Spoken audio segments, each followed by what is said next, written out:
하나님 말씀은 구약성경 출애굽기 22장 1절 5절 말씀입니다.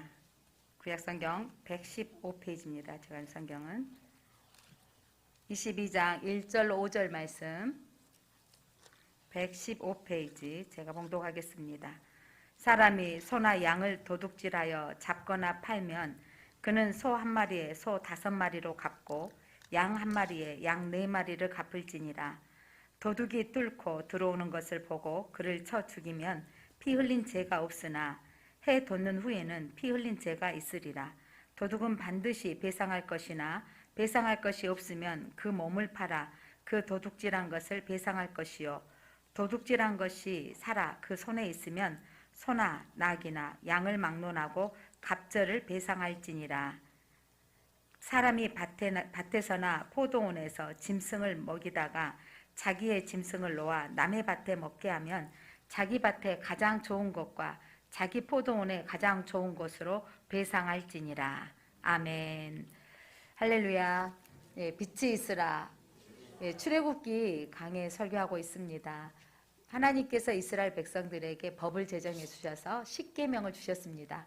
이 10가지 계명을 이제 생활에 적용하도록 하나님께서 이스라엘 백성들에게 일상생활에서 어떻게 적용해야 될지 부분을 세세하게 오늘 21장부터 23장까지 그 율법들을, 세칙들을 기록하고 있습니다. 이 부분을 읽을 때 잘 읽어오다가 무슨 법이 이렇게 또 복잡한 거야 하는 분들이 참 많이 있는데 21장부터 23장을 그래서 계약법전 또 언약서라고 합니다. 그래서 이 하나님께서 섬세하게 이 시행 세칙들을 이 법규들을 기록하고 있는데 21장 1절 봤더니 내가 백성 앞에서 세울 법규는 이러하니라. 하나님께서 삶을 살아보고 인간들이 세우는 법규가 아니라 너희들이 이제 가나안 땅에 들어가거든 그 땅에서 이 법규대로 행하라고 말씀을 주신 것입니다. 그래서 이 섬세한 세칙, 이 법규들은 신앙 공동체, 이스라엘 백성들을 위한 하나님의 사랑과 섬세한 배려입니다. 이거 뭐냐면 이웃에게 피해를 주지 않는 정도의 소극적인 정도가 아니라 서로 적극적으로 남에게 피해 주는 정도의 삶이 아니라 존중해주고 배려하는 적극적인 차원의 하나님의 사랑의 이 법인 것입니다. 그래서 이 법을 주시는 것은 또한 사회적인 약자를 보호하는 법이기도 합니다. 하나님이 주신 이 거룩한 법은 이 공동체가 너희는 특별한 소유고 하나님의 나라로서 살 수 있도록, 그러니까 대한민국에 사는 우리들은요, 대한민국의 법을 지켜야 됩니다. 세상의 법의 질서를 유지하고 이 세상법, 대한민국의 법은요 이렇게 규정되어 있어요. 질서를 유지하고 사회를 유지하고 정의를 실현하기 위하여 그래서 국가가 강제력을 사용하는 사회적 규범이고 또한 간수법이기도 합니다. 국가가 지키지 않으면 강제로 시행령을 내리죠. 그런데 하나님의 이 법은요, 택하신 백성이 하나님의 나라로 살도록 하나님의 법을 하나님께서 제정해 주시는 건데 너희가 그 땅, 가나안 땅에 들어가거든. 이제 출애굽한 지 3개월 정도 됐어요. 이 백성들에게 하나님께서 비전을 주시는 거죠. 너희는 이제 하나님 제사장 나라로 그 땅에 들어가면 이렇게 법을 지키고 살아라 라고 하나님의 법을 제정해 주시는 것입니다. 그래서 이 법을 읽다 보면 성경을 읽다가 여기 출애굽에서 이 법을 읽다가 이렇게 무슨 법이 이렇게 많은 거야. 방금 읽었던 것처럼 뭐 또 소는 한 마리 가져가면 5마리로 배상해야 되고 양은 한 마리면 4마리 배상해야 되고 또 도둑질한 것이 또 대낮에 도둑질했으면 갑절로 갚아야 되고 자기 가지고 있으면 뭐 이런 법들을 자세하게 기록되어진 것은 힘들하고 주는 법이 아니라 이 법들을 통해서 서로가 사회가 아름다운 공동체가 이어지도록 하나님 주시는 법입니다. AD 12세기에 유대의 랍비 모세 벤 마이온이라는 사람이 랍비였는데 그가 이 창세기로부터 신명기까지 창세기, 출애굽기, 레위기, 민수기, 신명기를 모세 오경이라고 합니다. 이 성경을 자세히 읽어보고 그가 정리를 했어요. 그리고 봤더니 하라고 긍정명령이 내려진 게 248개고 하지 말라라고 부정적인 명령이 내려진 게 365개였어요. 그래서 이게 이분이 이 랍비이면서 또 지금으로 보면 의사이기도 하고 또 철학자이기도 하는데 이분이 이렇게 그 했던 이 연구들이 많은 다음 후세에 다른 사람들이 뭐 법전을 세우는데 기초가 하기도 했다는데 그가 하라고 명령하는 것은 248개가 우리 뼈 마디가 248개로 되어 있다네요. 그래서 우리가 뭐 이 법대로 살면 뼈가 건강하다 이런 측면으로 해석하는 분도 있고요. 하지 말라라고 하는 것 우리가 365일 날마다 살아가는데 한 가지씩 하지 말고 살아가야 된다 이렇게 또 잊지 말라고 또 삶에 적용하도록 하는데 총 603가지의 법이 있습니다. 여러분들이 구약의 율법 603가지 딱 치면 이 네이버에 보면 603가지가 창세기로부터 시작해가지고 기록되어져 있습니다. 한번 보시기 바랍니다. 이렇게 많구나 라고 볼 수 있을 건데 자 어디까지 하나님께서 세세하게 기록했냐면 소가 받아치는 버릇이 있는 소가 있어요. 그럼 집 주인이 이 소를 어떻게 해야 돼요? 관리해야 되잖아요. 우리나라 요즘 애견 사랑하는 사람들 이제 좀 사나운 개들은 앱에다가 뭘 끼고 다녀야 돼요? 입마개를 끼고 다녀야지 그 개가 사람을 상해하면 이 벌은 누가 받아야 되죠? 주인이 받아야 되는 거. 이게 세워지는 것은 최근에 애견자들이 뭐라 그러죠? 반려묘가 있게 세워지면서 이 법이 이제 대한민국의 법이 개정되기 시작하는데 여러분 구약에 소가 그러니까 소나 말이나 이 짐승이 해하게 되어지면 그 주인이 값을 치러야 된다라는 게 이 법이 채워진 것은 지금으로부터 약 4,000년 전인 거죠. 그때 이렇게 세워지는 거예요. 하나님이 모든 사람들이 평안하고 안전할 수 있도록 세워진 거예요. 출애굽 21장 36절 한번 보실래요? 이 받는 소가 이 버릇이 나쁜 줄 알면서 주인이 뭐냐면 그대로 놓았을 때 어떤 일이 일어나는지 시작. 그 소가 본래 받는 버릇이 있는 줄 알고도 그 임자가 단속하지 아니하였으면 그는 소를 갚을 것이요 죽은 것이 그가 차지할지니라. 그러니까 소가 성질이 나쁜 소가 받아버렸어. 그런데 그 약한 소는 죽게 된 거예요. 그러면 살아있는 소를 누구에게 주고? 고대 시대에 사는 이 소는 여러분 일도 해야 되고 그 불을 상징하기도 하는 거잖아요. 그 소를 주고 죽은 소를 자기가 가져야 된다. 이 뭐냐면 대가를 지불해야 된다라는 거죠.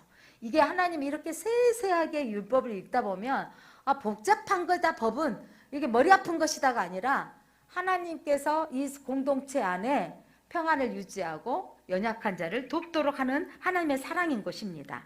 그래서 하나님이 주신 이 율법은 약자를 보호하는 하나님의 마음과 눈길이 가장 가까이 할 수 있는 품이 있고 아름다운 법인 거죠.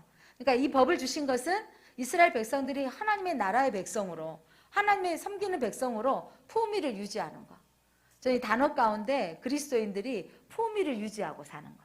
그러니까 하나님의 백성은 그렇게 이 가나안 땅을 정복하고 살았을 때 힘의 원리로 강압으로 빼앗아 버리고 그런 사회가 아니라 대가를 지불해 주고 약자를 보호해 주는 법으로 하나님께서 이미 제정해 주시는 것입니다.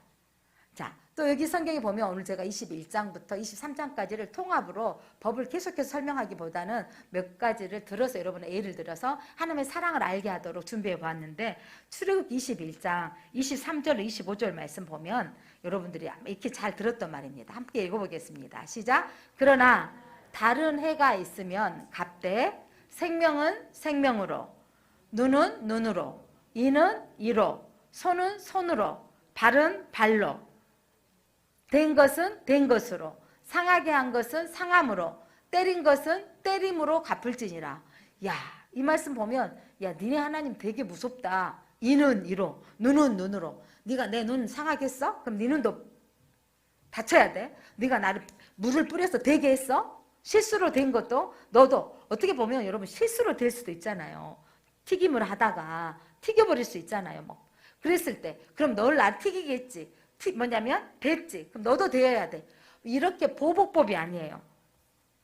이게 그 이슬람은 잘못하게 이게 보복법을 쓰거든요. 동형보복법. 눈은 눈으로, 손은 손으로.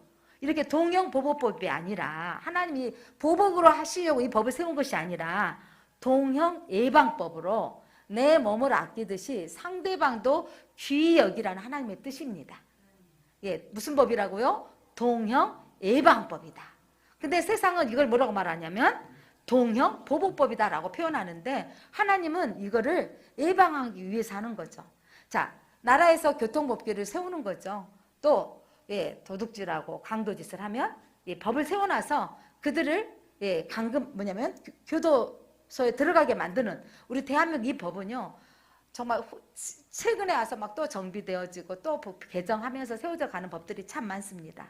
그 법은 뭐냐면 도둑질 하거나 강도짓을 하면 그 대가를 치르게 하겠다. 이 법은 뭐냐면 보호하는 법이죠. 뭐냐면 국민들을 보호하는 법인 거죠. 하나님도 마찬가지입니다. 눈에는 눈, 이에는 이. 이 말은 너 그렇게 하면 너도 갚아버려. 갚으라는 의미의 법이 아니라 그러기 전에 너도 그렇게 당할 수 있기 때문에 보호하라는 법이죠. 상대방을 귀히 여기라는 하나님의 뜻입니다. 자꾸 제가 예를 들지만 부모님들이 엄마 말씀 막 자녀들이 말을 듣지 않으면 너 그럼 내 자식 안 삼는다라고 하잖아요. 이 말은 내 자식 삼지 않겠다는 말이 아니라 부모 말을 들어야 된다라는 말이잖아요. 그런 것처럼 하나님께서 이 법을 세우는 것은 보복하라는 게 아니라 예방법이라는 것이고 이스라엘 백성들 안에 공동체 안에 평안과 안전이 유지될 수 있도록 공의로운 법인 것입니다. 그리고 또 한 가지 살펴볼 것은 첫 번째로 하나님께서 이 규례를 세우는 이 법규를 세웠는데 종의 인권을 보호하는 법이에요. 세계가 깜짝 놀래 성경 읽으면서 종의 인권을 보호하는 법은 세계 어디에도 없는 거죠. 휴대 노예 해방운동이 일어나고 링컨이 해방운동하면서 노예 법을 세우지만 그 법이 완전하게 지금까지도 지켜지지 않고 있는 백인과 흑인들 사이에 보이지 않는 여러 가지 차별법들이 있는 것을 지금도 보고 있잖아요. 그런데 하나님은 이때 이 출애굽한 이후에 이 시내산 앞에서 노예를 보호하는 법을 세우신 거예요. 종의 인권을 보호하는 법. 이제 사람을 종으로나 노예로 부리는 것은 악한 일이라는 것입니다. 하나님께서 주신 율법을 행하는 것은 바로 거룩입니다. 하나님 우리가 거룩하게 사람의 인권을 존중하며 인간됨으로 서로를 누리는 법을 하나님이 제정하신 것입니다.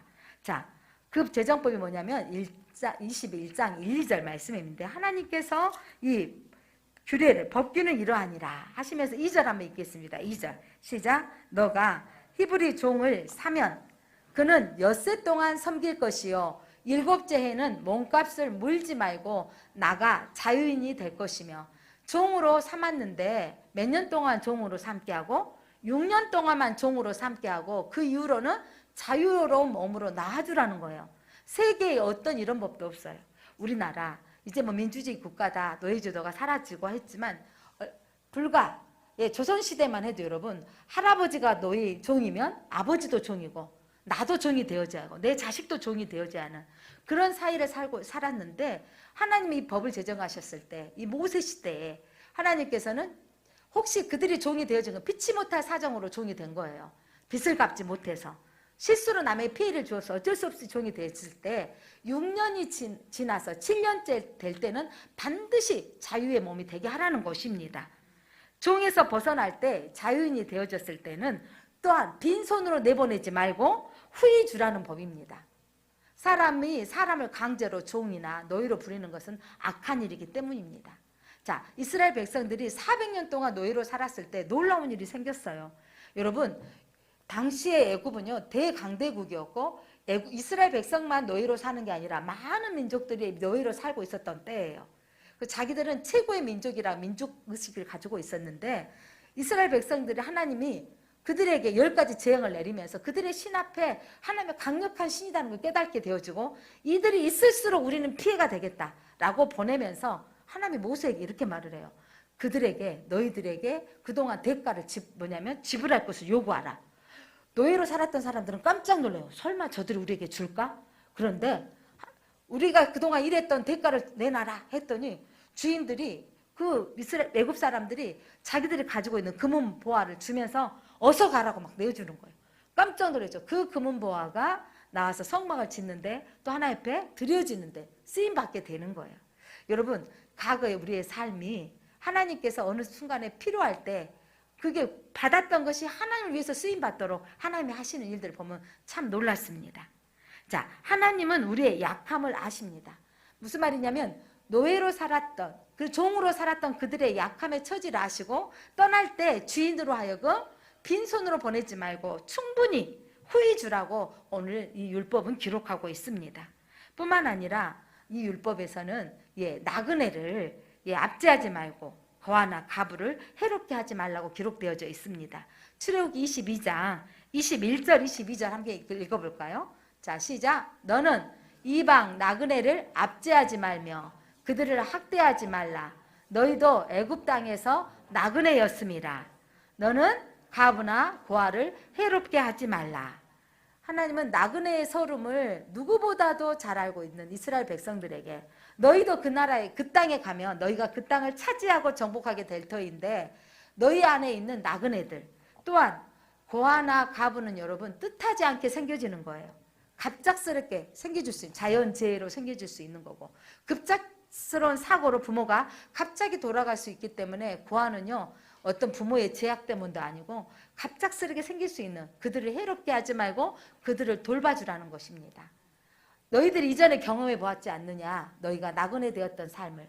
그래서 그 경험이 이제 그 아픔을 경험했던 너희들은 다른 사람들에게 긍휼을 베푸라는 거예요.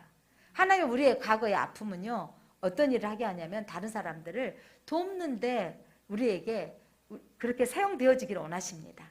우리가 갑자기 잘 돼지고 형통했을 때 함부로 사람을 무시하지 말고 내가 높은 자리에 올라갔을 때 교만하지 않기를 하나님 원하시는 것입니다.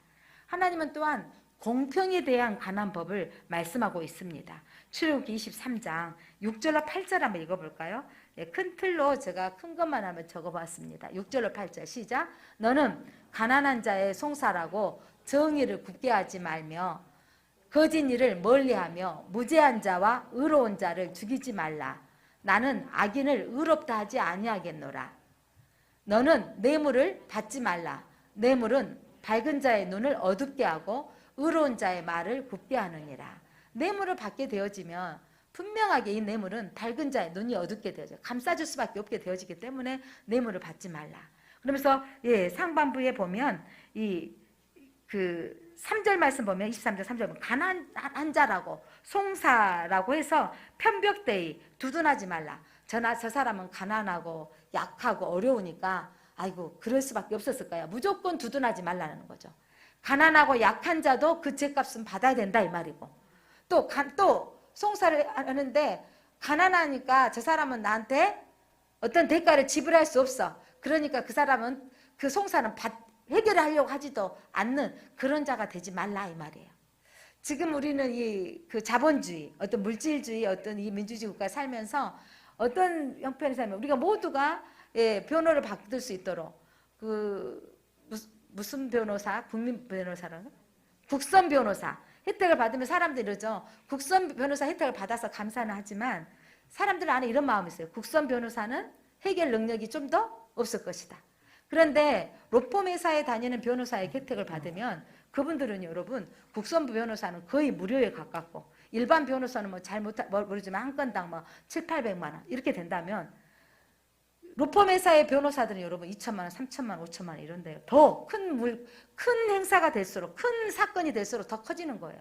그런데 그들은 승소 만약에 성공을 하면 또 2배를 달라는 거예요. 우리는 이걸 기필코 성공할 것이다. 승소를 받을 것이다. 이러면 돈 있는 사람은 돈으로 해결되어지는 이 불합리한 시대에 우리는 살고 있습니다.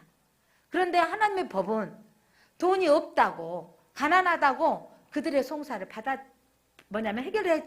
해결하지 말라는 거, 해결받지 않겠다라는 것을 하나님께서 안 된다고 말씀하시는 거예요.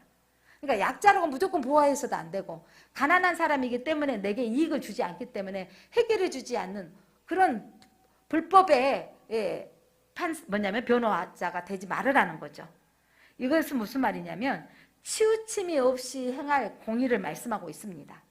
그래서 우리 그리스도인들이 우리가 그 어떤 주위에 올라갔을 때 치우침이 없게 해야 되는 거예요. 근데 사람인지라 마음이 손으로 안으로 굳게 되어 있어요. 그런데 하나님의 법으로 정해놓고 약한 사람도 무조건 돌봐주는 것이 아니고 그에 맞게 해줘야 된다는 것이고 또한 강한 자라고 무조건 그를 도와줘서도 안 된다는 것을 말씀하고 있습니다. 뇌물을 주지도 말고 받지도 말라는 것이죠. 그리고 오늘 성경에서는요 4계명이었던 안식일을 다시 한번 언급합니다.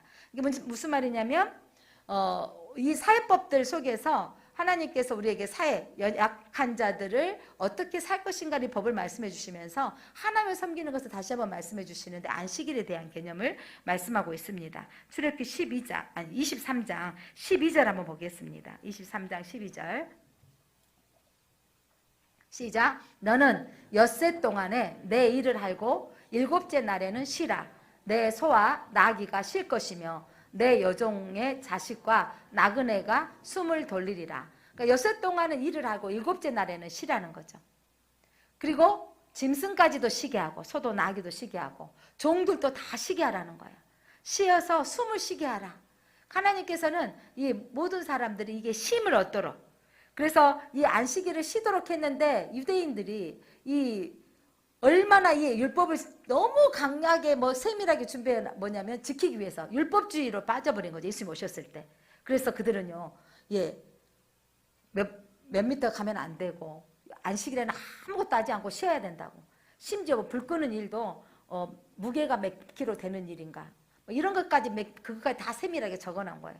예수님 당시 오셨을 때도 안식일은 아무것도 하지 않아야 되는데, 그러면서 여러분 예수님을 따라다니면서 예수님을 비방하는 사람들이 있어요. 우리 기독교 단체에서도 지금 앞서서 추진하고 있는 교회들이 있죠. 부산에 있는 교회들 또 너무 앞서서 또 그 보수적으로도 하고 있는 것도 또 문제가 되어진 부분인데, 그 교회 예배 드리는데 누가 꼭 가서 있을까요? 기자들이 꼭 가서 그 목사님 말 한마디에 캐내고, 그러면서 어떻게든지 기독교를 폄하시키고 기독교를 세상 가운데 저런 교회다라고 드러내게 하는 반대파들이 있어요. 그 기독교를 반대하는 반기독파들이 있는데, 예수님 당시에도요, 예수님을 따라다니면서 꼭 기자들처럼 따라다니면서 예수님의 제자들이 하는 행동을 보는 거죠. 예수님의 제자들이 배가 고파 지나가는데 안식일이었어요. 이삭을 비비는 것은 뭐가 되냐면 일이 돼버리는 거죠. 그러니까 이삭을 집에서 밥 먹는 것은 일이 아닌데 밭에서 따서 이삭을 비볐다는 것이 일이 된 거예요. 그럼 예수님에게 이렇게 말하는 거죠. 당신의 제자들은 밀 이삭을 잘라서 먹습니다. 왜 안식일에 일합니까? 예수님께서 나는 안식일의 주인이다 라고 한마디 딱 하십니다.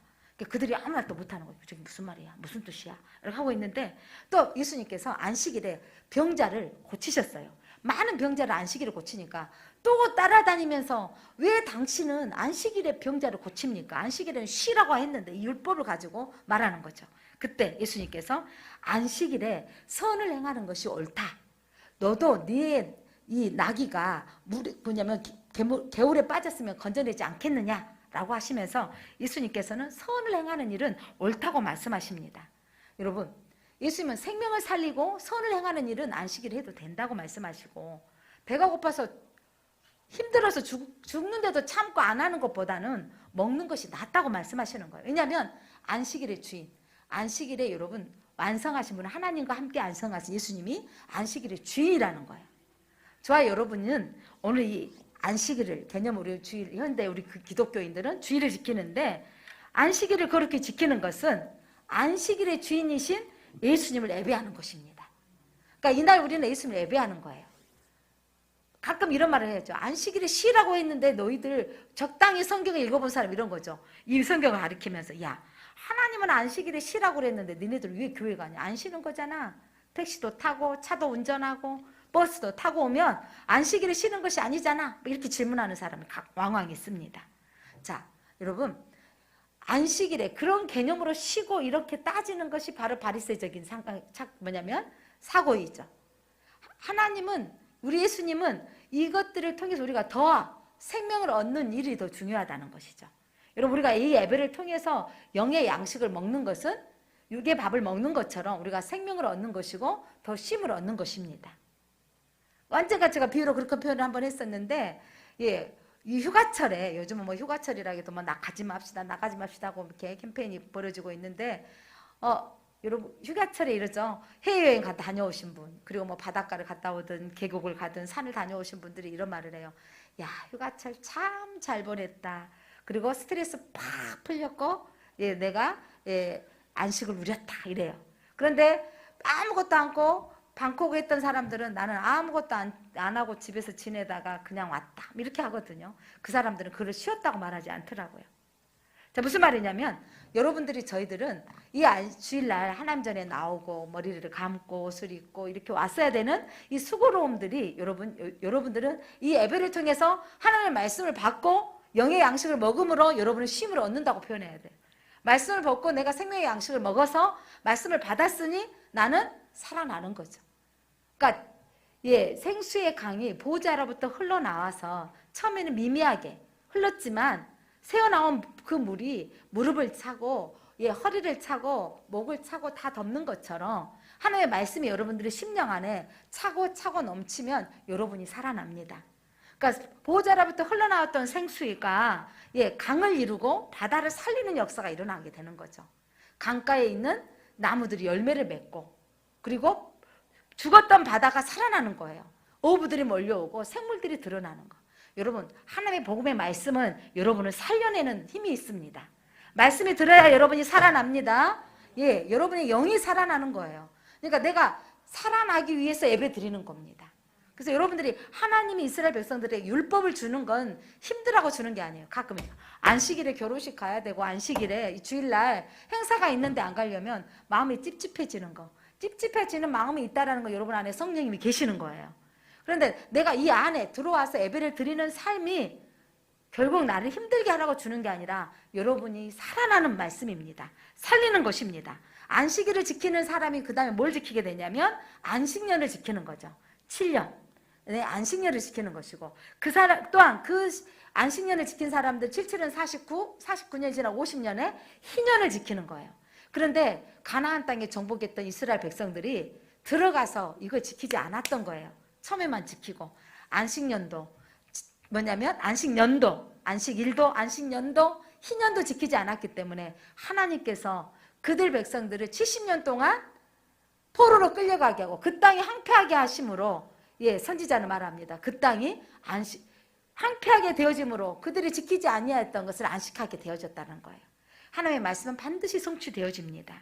사랑하는 성도 여러분, 그러면서 하나님께서 오늘 이 율법 가운데 주신 메시지가 하나가 또 뭐냐면 매년 3차례 여호와 앞에 얼굴을 보이라. 절기를 지키라고 말씀하고 있습니다. 3대 절기 구약에는 유월절, 오순절, 초막절입니다. 무교절, 유월절에는 하나님께서 우리를 애굽에서 구원해 주신 날을 기념하라. 그리고 맥추절은 첫 번째 추수에서 하나님 앞에 감사드립니다. 첫 번째 추수. 이게 이제 신약시 오순절에 성령이 임하셨던 강림절로 우리가 또 드리고 있습니다. 초막절. 하나님 이들이 광야의 생활 가운데 초막을 짓고 살았어요. 그래서 이 초막절에 초막을 짓고 살았던 것들을 기억하며 초막절을 짓는 뭐냐면 그 초막절을 지키고 또 수장 곡식을 거둬서 드려졌던 가을 농사를 지었던 것을 우리는 지금 신약시대에는 추수감사절로 드리고 있습니다.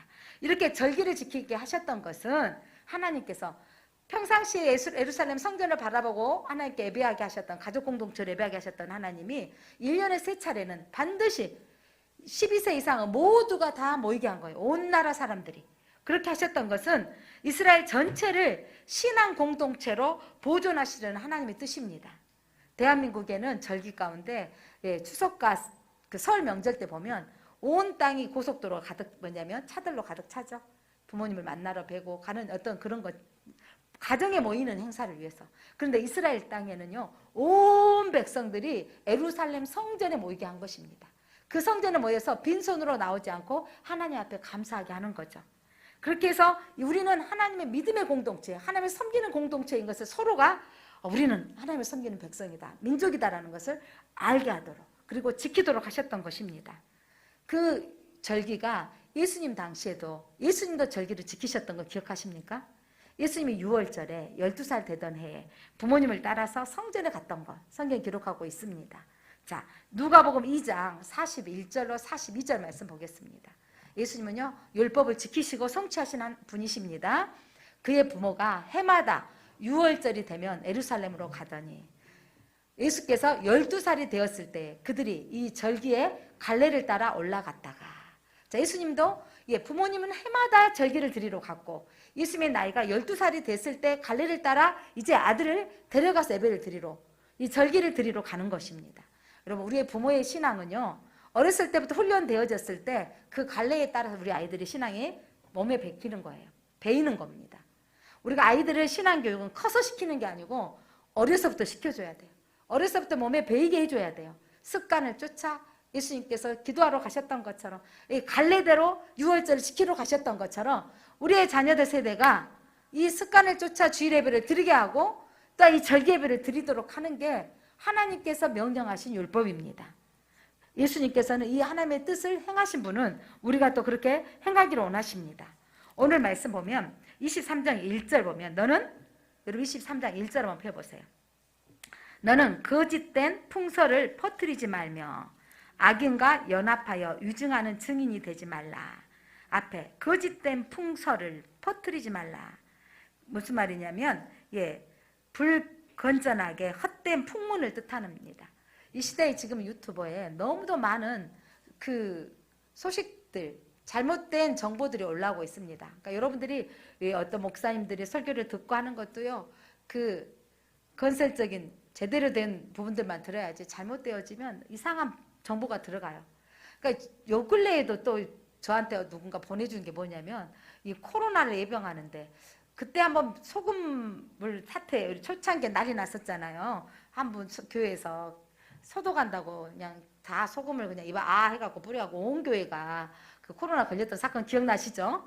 또 잊어버리죠? 예, 기억나시죠? 그런데 또 이게 소금물을 끓여서 먹으면 좋다고 또 뭐 올라오고 뭐 어떤 정보들이 참 많이 와요. 그러니까 뭐 인도에 있는 누구 선교사님이 이걸 먹었더니 좋았다. 인도의 카레가 그렇게 좋더라 해가지고 또 정보가 다 막 올라오더라고요. 코로나 제가 이거 들으라고 한 게 아니고 이건 확실한 정보예요, 아니에요?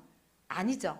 그러니까 이런 것들은 어떤 분은 그거 먹고 나을 수도 있고 하지만 그런 것들이 이거다라고 잘못 이거를 판단하고 또 그것들을 또 막 유포해서는 안 된다 이 말이에요.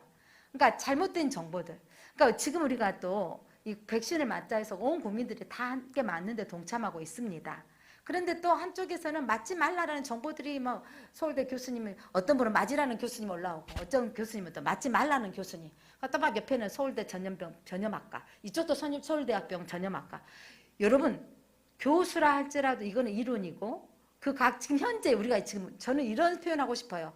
지금 우리가 살고 있는 2021년 지금 이 8월에 살고 있는 우리는요. 코로나를 맞는 우리도 또 맞지 않는 그들 또한도 지금 확정된 이 검증이 되어질 수 있는 상황이 아니라는 거죠. 이거는 결과가 나오기까지 이 논문들이 발표되어지고 이거를 확증되어지기까지는 세월이 분명하게 필요한데 우리는 지금 낭떠러지에 서 있는 모든 사람들이 서 있는 심정이에요. 그래서 최상의 방법이 무엇인가라고 했을 때 그래도 영국이든 이스라엘이든 미국이든 유럽 국가들이 있는 나라일수록 다 맞히는 거예요. 없는 나라 백성들은 여러분 돈이 없어서도 못 맞고 있는 거예요. 백신이 자국민들 먼저 맞춰야 되기 때문에 우리도 지금 이 백신을 사기에 혈안이 되어져 있잖아요. 산 만큼 맞춰주느라고 시간이 걸려지고 있는 거잖아요. 이것들을 하고 있는 방법들 속에 물론 맞고 사상자가 생명을 잃은 분도 생겨나고 있습니다. 그런데 그것은 그 많이 맞는 수의 일부이라는 거죠. 그 대가를 지불해서 우리에게 모두에게 이 국민 안에 면역체가 생기자라고 하는 부분으로 마치자는 거죠. 그러나 또 맞다가 젊은 아이가 죽는 일도 생겨졌기 때문에 이래서는 안 된다라고 또 나오는 경우도 또 있습니다. 이때 우리가 어떤 판단을 해야 되는가? 이 부분 속에서 여러분 이런 많은 정보들 속에서 이쪽 이야기를 들으면 맞아야 될 것 같고 이쪽 이야기를 들으면 안 맞아야 될 것 같고 이런 상황들 속에 있지 않습니까? 이때 공동체가 해야 될 일이 무엇인가? 하나님의 오늘 법률, 저는 이 법을 이번에 또 설교 준비하면서 좀 더 묵상하고 또 묵상하면서 얻어진 결론은 뭐냐면 지난주에 우리 권사의 그 헌신 예배 때도 말씀드렸지만 하나님은 더 많은 사람들을 유익을 위해 살아 그랬어요. 오늘 여러분 이 많은 계명들은요 하나님을 사랑하는 것처럼 내 이웃을 사랑하는 거죠. 종도 사랑해야 되고 가부나 고아도 사랑해야 하고 심지어 나그네까지 사랑해야 되고 연약한 사람 걸 빼앗지 말고 사랑해야 되는 거 라고 말한다면 우리가 이 시대에 우리가 이 그리스도인들이 하나님의 백성으로 품위 있게 사는 거 그거 뭐냐면 나를 보호하기도 하고 다른 사람을 보호하기 위한 부분으로 우리가 이 부분에 어떤 목사님들은 맞아야 된다, 맞지 말아야 된다, 이 부분에 대해서 하는데 저는 맞아야 된다고 생각하고 있는 바입니다. 왜냐하면 서로를 돕는, 우리가 하나님의 백성으로 품위를 유지하려면 무슨 의미냐면 다른 사람의 유익을 위해서 그 사람들도 보호해주자는 측면도 있다라는 거죠. 그러니까 그렇게 해서 지금 이제 정부가 추석을 전후로 해서 이제 70% 이상 맞게 되어지면 이제 위드 코로나, 더불어 이제 코로나를 우리가 함께 살 수밖에 없다. 새로운 변이가 또 나올 수밖에 없다. 이제 과학자들은 이렇게 말하고 있습니다. 그러면 이제 함께하는 코로나가 되어지면서 이제 그 코로나에 대해서 이제 그게 우리가 더불어서 그 함께하며 이제 마스크는 써야 되지만 이제 연합하고 모일 수 있는 상황은 만들어 가야 되지 않겠느냐라는 부분으로 취지를 나가고 있습니다. 어떤 결과가 우리 후세대들은 우리의 이 결과물을 가지고 판단할 겁니다. 다수가 항상 옳은 것도 아니고 소수라고 틀린 것도 아닙니다만은 이 시대에 우리가 더불어 사는 이 공동체 안에 하나님의 백성으로서 하나님의 사람으로서 품위를 유지하고 사는 것, 영적인 품위를 유지하고 사는 건 약자를 보호하라는 거죠. 그래서 우리가 병원에 근무하시는 의사선생님들이나 요양소에 근무하시는 간호사나 요양사들은 100% 맞아야 되는 거예요. 그렇게 되어지는 것은 그들을 보호하기 위한 것이라는 거죠. 그러니까 이런 측면을 봤을 때 우리가 하나님의 백성으로 살아야 되는 방법이 무엇인가 우리가 점검해 보았으면 좋겠습니다. 사랑하는 성도 여러분, 하나님께서 이스라엘 백성들에게 십계명을 주시고 이런 율법을 주신 이유가 있다고요. 너희는 택한 백성이다. 너희는 제사장 나라이기 때문에 이 법기대로 살아라. 특별하게 구별되어서 사는 것인데 모든 연약한 사람들도 위로받을 수 있는 거. 그러니까 그 나라에 가면 뭐냐면 이스라엘을 통해서 말씀하셨잖아요. 어린이가 어디에 넣고? 사자굴에 손을 넣고 장난을 치는 거예요. 어린이가 사자들을 끌고 다닌다는 것은 뭐냐면 약자와 강자가 함께 연합하는 공동체가 바로 하나님의 나라라는 거죠.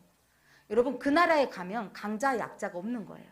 모두가 함께 더불어서 하나님의 나라를 예배하며 찬양하는 나라가 되어진다면 우리가 하나님의 나라의 백성으로 살아야 된다는 겁니다. 우리가 하나님의 나라의 백성으로 사는 것이 오늘 우리가 하나님 우리를 힘들어하고 주는 게 아니에요. 자꾸 말씀드리지만 안식일에 어디를 떠나게 될 행사가 있을 때, 뭐 결혼식이 있을 때 이때는 안식일이 복잡해지더라고요, 마음에. 그러나 내가 이 안에 들어와 버릴 때 오늘 여러분들이 거룩한 주의를 지키라고 했을 때 하나도 흔들림이 없잖아요. 이 안에 거하는 것이 우리에게 살아나는 일이고 그 안에 우리가 살 때 우리가 건강해지는 것입니다. 영적으로. 그래서 하나님께서 우리에게 주시는 법은 우리를 힘들어하고 주는 법이 아닙니다. 이 법은 아름다운 믿음의 공동체를 이루고 신앙 공동체를 이룰 수 있는 따뜻하고 품위 있는 법입니다.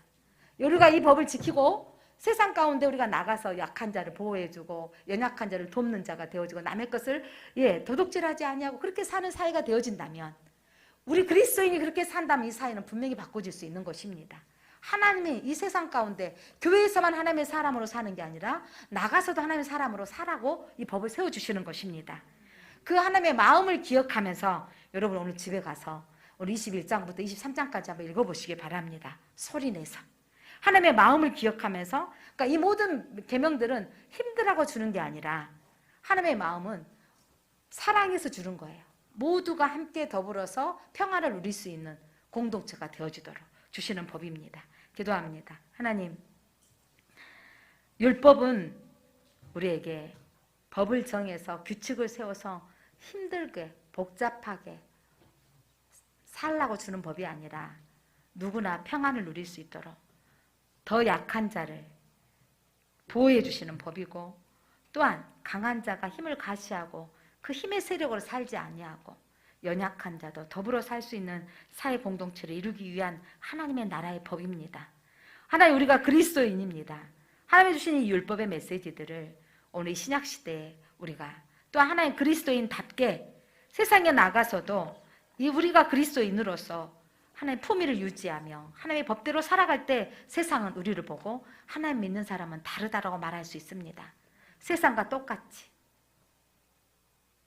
강한 자의 줄에 서고 약한 자를 무시하는 어리석은 자가 되지 않게 하옵소서. 뇌물을 받아서 눈이 흐려지는 자가 되지 않게 하여 주옵소서. 하나님, 우리가 말씀대로 살면 우리를 더불어 인하여 하나님의 전도되어지는 통로가 되어집니다. 우리가 성도의 그리스도의 본분을 유지하며 품위를 유지하며 살아갈 수 있게 하여 주옵소서. 예수 그리스도 이름으로 기도드립니다. 아멘.